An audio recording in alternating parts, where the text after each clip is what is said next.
हिरावन नाम का एक जंगल था।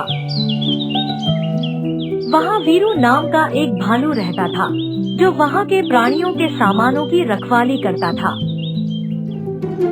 एक दिन वो सवेरे सवेरे जंगल में टहल रहा था। वह बहुत परेशान लग रहा था। तभी वहाँ उसका दोस्त रिंकू आता है।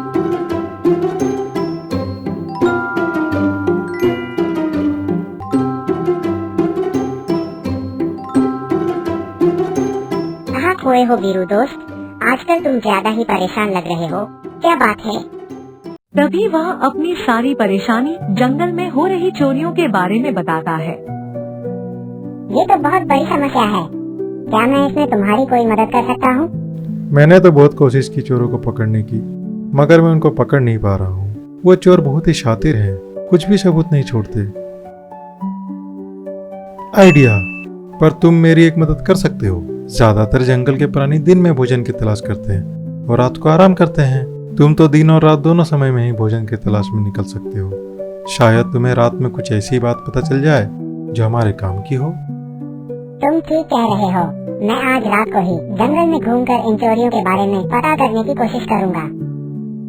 थोड़ी देर बाद वो दोनों अपने अपने रास्ते चले गए। रिंकू के दिमाग में अभी तक वीरू की कही बातें घूम रही थी। वह बस यही सोच रहा था कि वो अपने दोस्त की मदद कैसे करे। जैसे ही रात होती है, वह चुपचाप अपने बिल से बाहर जाने लगता है। तभी पीछे से उसकी पत्नी उसे कहती है, तुम इतनी रात को कहाँ जा रहे हो? बाहर बहुत खतरा है। खतरा तो सुबह भी होता है, लेकिन खतरों से डरकर हम भूखे तो नहीं मर सकते। मैं बाहर घूम कर आता हूँ। इतना कहकर रिंकू बिल से बाहर निकल गया। कुछ दूर जाते ही रिंकू की नजर पेड़ पर बैठे बिक्कू उल्लू पर पड़ती है, जो कुछ ही दूरी पर था।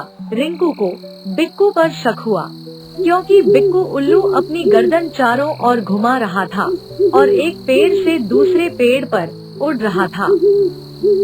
रिंकू बिक्कू की सारी हरकतें पेड़ के पीछे छुपकर देख रहा था। तभी बिक्कू उल्लू ने रिंकू को देख लिया, पर वो उसे देखकर अनदेखा कर देता है और वो अपनी गर्दन चारों ओर घुमाता है। थोड़ी ही देर बाद वहाँ कुछ हलचल होने लगी।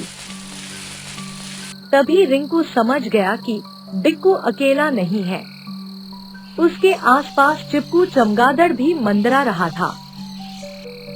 रिंकू कुछ देर वन में घूमकर वापस अपने बिल में लौट आया। अगली सुबह रिंकू वीरू भालू से मिलता है और बोलता है, वीरू, कल रात जो मैंने देखा, मैं यकीन से तो नहीं कह सकता, पर मैं तुम्हें दो लोगों का नाम बता सकता हूँ जो शायद चोरों की मदद कर रहे हैं। कौन है वो? रिंकू ने बिक्कू उल्लू और चिपकू चमगादड़ का नाम बताया और रात में हुई सारी घटना वीरू को ज्यों का त्यों सुना दिया। इसे सुनकर वीरू का माथा ठनका। वीरू सोचने लगता है और बोलता है, तुम ठीक कह रहे हो रिंकू, मुझे आज रात को ही बिक्कू और चिपकू चमगादड़ पर नजर रखनी होगी। वीरू रात को अपने पुलिस साथियों के साथ बिक्कू उल्लू पर निगरानी करने लगता है। तभी बिक्कू की हरकतों को देखकर वीरू ने उसे उसके साथियों चंकी लोमड़ी और सनकी लोमड़ी के साथ पकड़ लिया। वीरू के गुस्सा और सख्ती से पूछने पर डर से दोनों लोमड़ियों ने अपना जुर्म कबूल कर लिया और सारी चोरियों के बारे में जो उन्होंने कुछ दिनों पहले की थी वीरू को बता दिया। वीरू ने चोरों से सभी चोरी किया हुआ सामान वापस ले लिया और उन्हें जेल में बंद कर दिया। बिक्कू उल्लू और चिपकू चमगादड़ को आज तक समझ नहीं आया कि वो पकड़े कैसे गए। अगर आपको ये वीडियो अच्छी लगी हो तो वीडियो को लाइक कर देना और चैनल को सब्सक्राइब करना मत भूलना।